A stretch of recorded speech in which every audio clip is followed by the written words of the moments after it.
자, 우리 친구들 반갑습니다. 무산소 운동편의 수업을 맡게 된 서민쌤입니다. 자, 오늘은 무산소 운동이 어떤 운동이고 무산소 운동의 효과는 뭐가 있는지 그리고 종류는 뭐가 있고 그렇다면 유산소와 무산소 운동 중에 뭐가 더 좋은지 한번 선생님과 수업을 해보도록 하겠습니다. 자, 멋있는 등이 있습니다. 선생님도 저 정도 등이 되긴 하는데 선생님 사진을 올리려다가 또 너무 부끄러우니까 이 사진을 또 대체했습니다. 그래서 선생님도 이 정도 된다라는 거 좀 알아두시고 수업을 시작해 보도록 하겠습니다.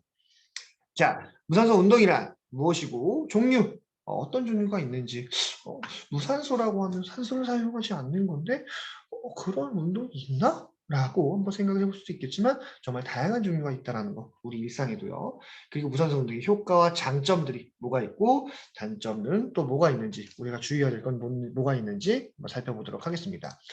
자, 일단 무산소 운동이란 살펴보면 지금 빡빡이 아저씨 피지컬 갤러리의 주인이죠. 이 빡빡이 아저씨가 수심 3m 물에서 벤치프레스를 하고 있어요. 말 그대로 정말 산소가 없는 곳에서 이 헬스를 하고 있습니다.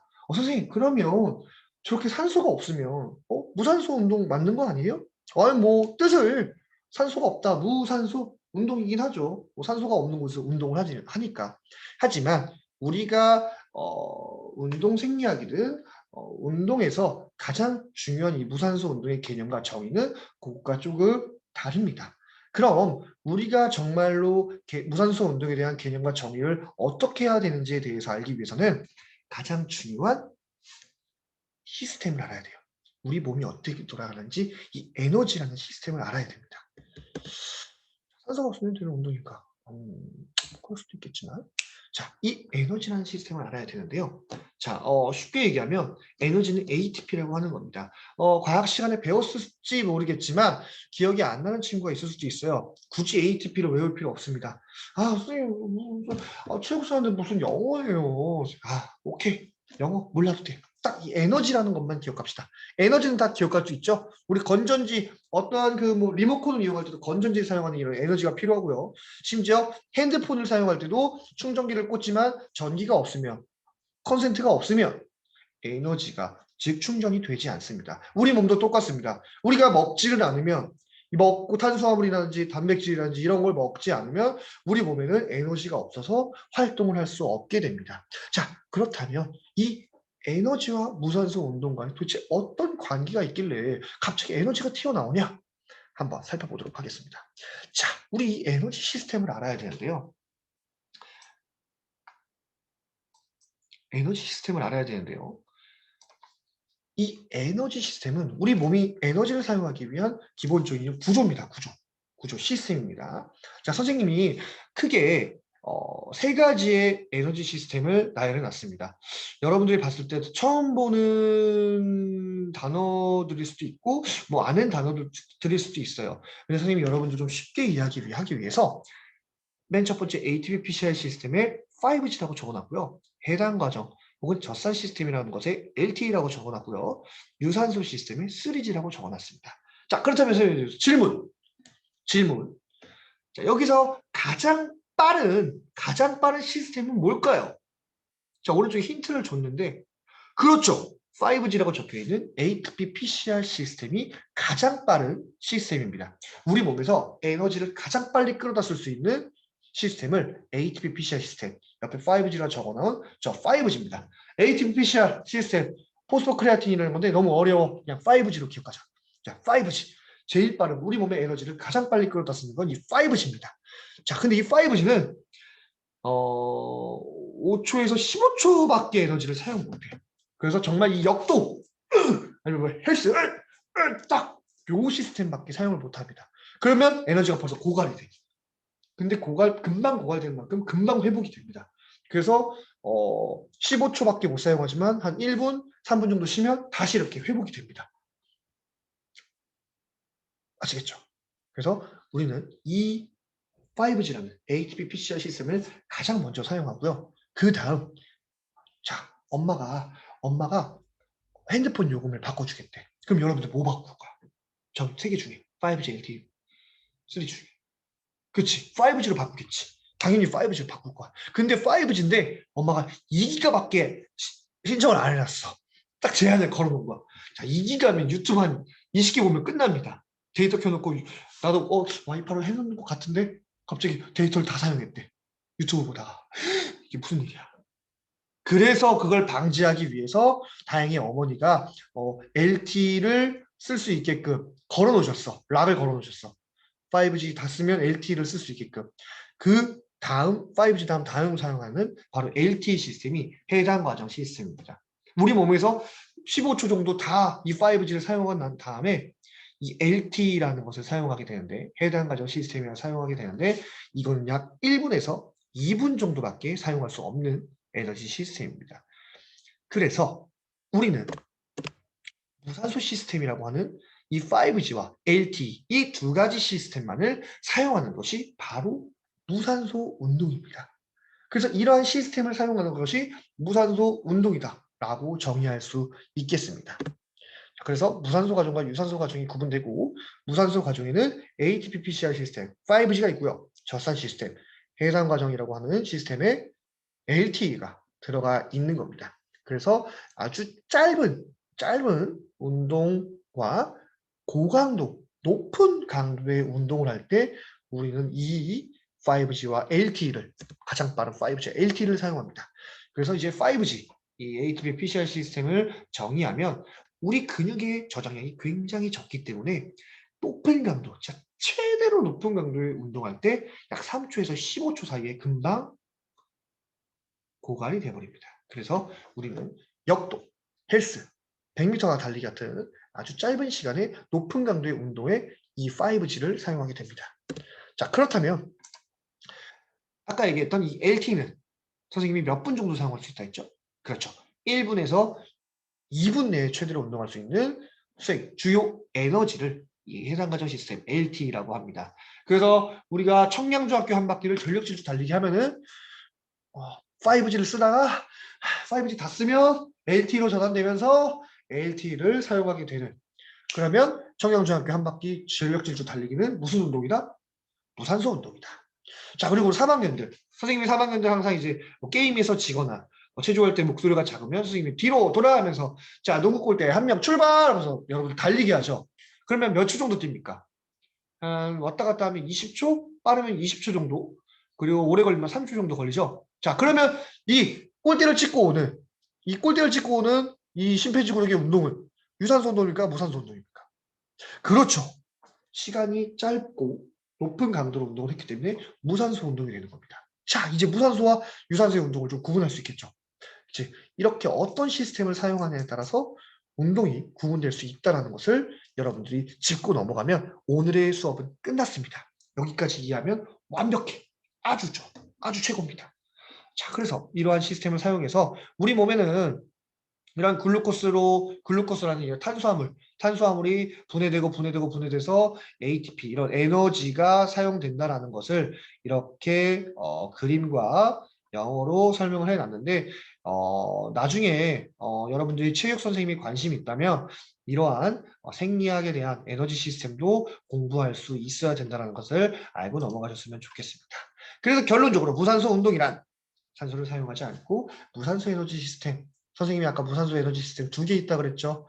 핸드폰 요금제 중에 가장 빠른 5G와 그리고 두 번째 LTE 이 두 가지를 사용한다고 했습니다.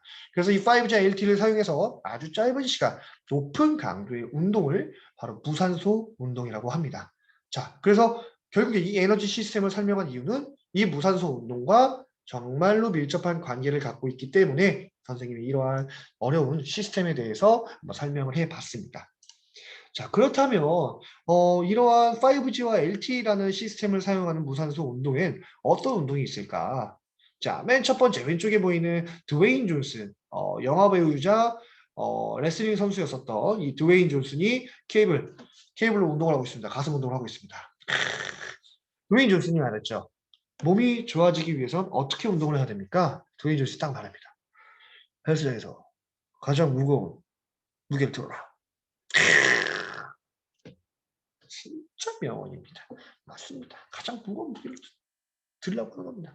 그러기 위해서 수많은 노력이 필요하겠죠. 내가 가장 무거운 무게를 들기 위해서 차근차근 근육을 쌓아가면서 계속 운동을 하게 된다면 저만한 크기의 근육이 커질 수 있는 무게도 들 수 있을 것입니다.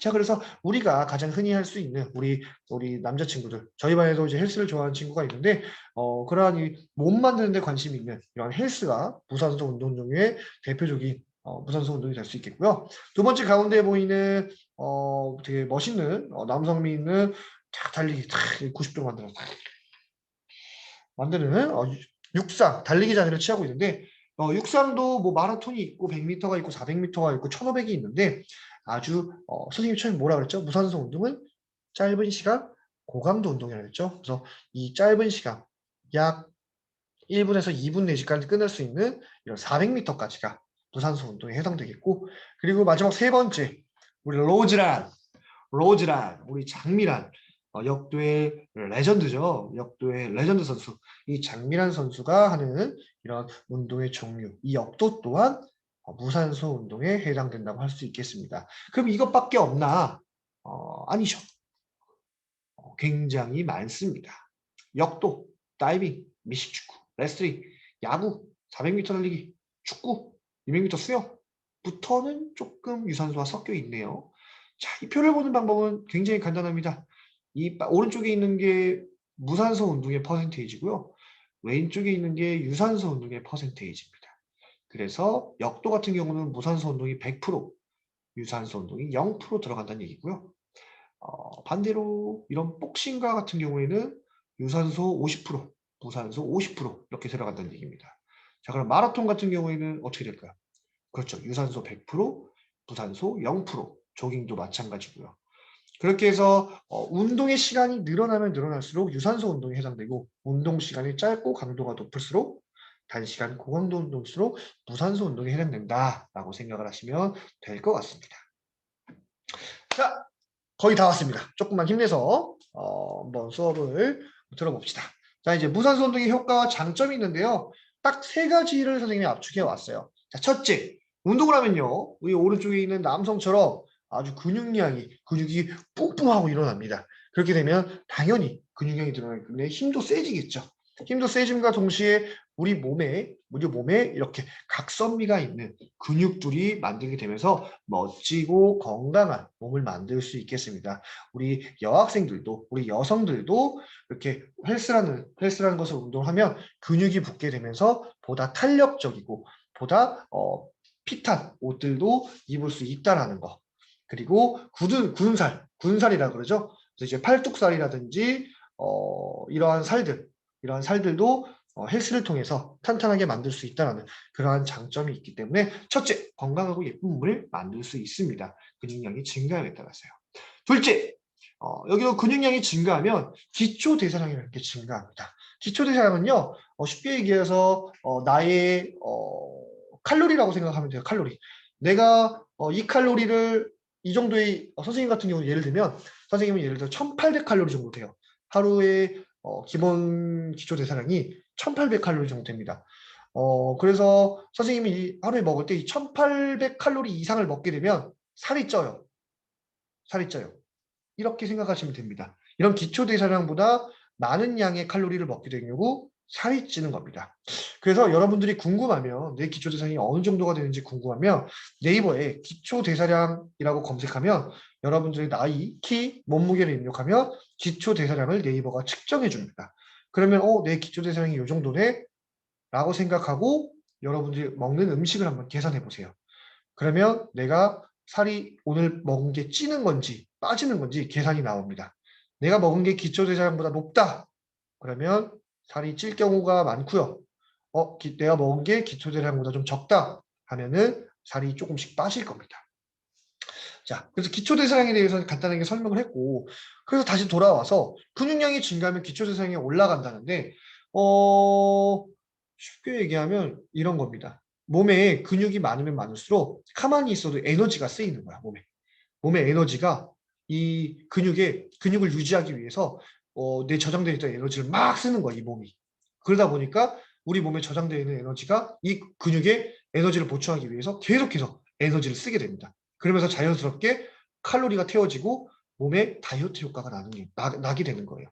그래서 선생님과 같은 사람이 똑같은 사람이 있어. 정말 똑같은 오성민 1, 오성민 2가 있는 거야.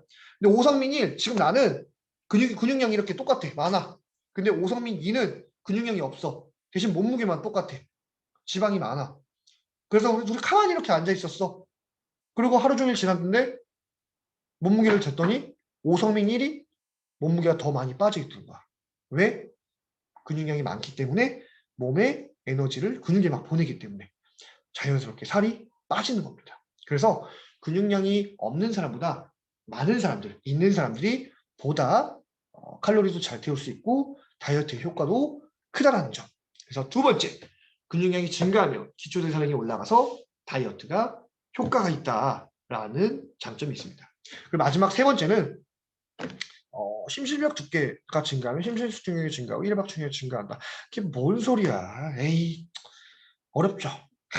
쉽게 얘기할게, 쉽게 얘기하면 무산소 운동을 하잖아. 그러면 심장이 이렇게 두꺼워져. 심장이 두꺼워지면서 커지면서 이게 심장이라는 게 뭐가 들어있어? 이 혈류, 피가 들어있죠. 혈류. 이 혈류들이 더 많이 심장에 들어오게 되는 거야. 그러면서 우리 심장이 쿵쾅쿵쾅 뛰죠. 이게 수축과 이완을 반복하잖아요. 수축과 이완을. 근데 이 심장이 단단해지다 보니까 이 수축과 이완을 할 때도 더 많은 혈류를 짜낼 수 있는 거야. 그래서 우리 몸에 산소와 에너지를 각 몸에 잘 전달할 수 있는 겁니다. 많은 양의 에너지를. 이해되셨죠? 그러한 장점을 갖고 있다. 그래서 무산소 운동의 효과는 이런 세 가지를 갖고 있다. 아주 압축한 겁니다. 이거 말고도 정말 다양한 게 많습니다. 근데 선생님이 압축해서 여러분들이 조금 더 쉽게 설명할 수 있게끔 요약을 한번 해봤습니다. 그렇다면 무산소 운동의 단점은 과연 뭐가 있을까요? 뭐가 있을까? 역시 무산소 운동은 단시간, 짧은 시간에 높은 강도의 운동을 하다 보니까 부상의 위험이 큽니다. 부상의 위험.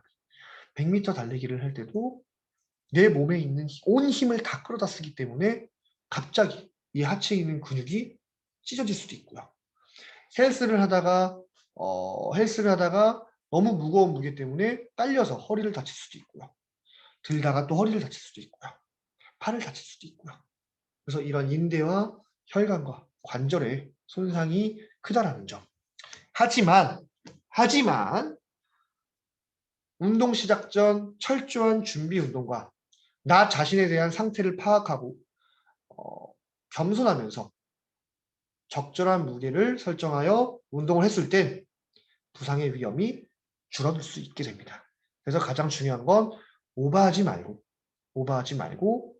준비 운동 항상 꼭 하고, 그리고 나 자신을 객관적으로 바라볼 수 있게끔 파악할 수 있는 그러한 눈을 가져야 된다는 점.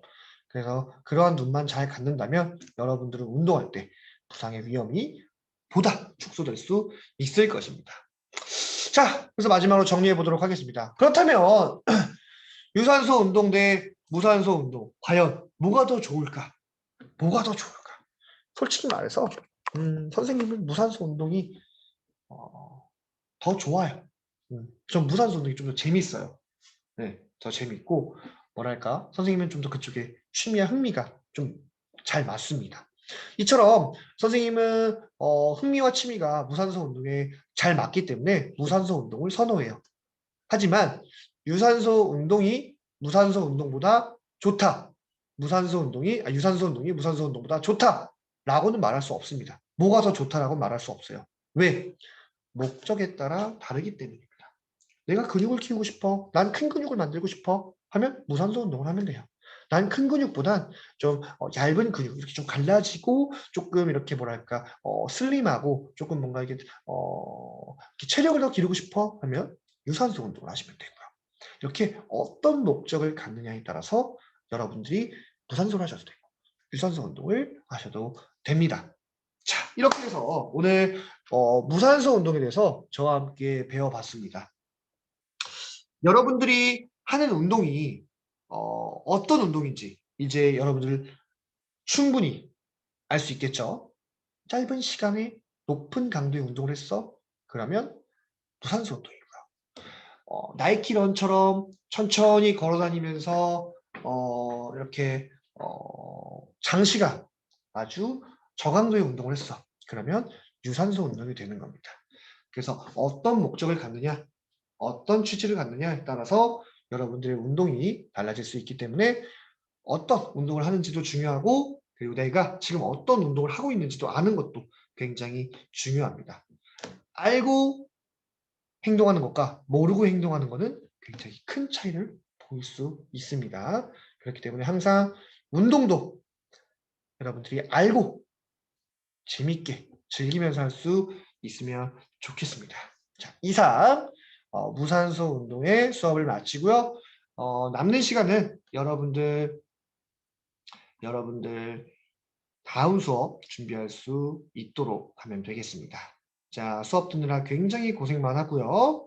굉장히 고생 많았고 선생님은 또 다음 시간에 온라인으로 찾아보도록 하겠습니다. 자, 정말 수고 많으셨습니다.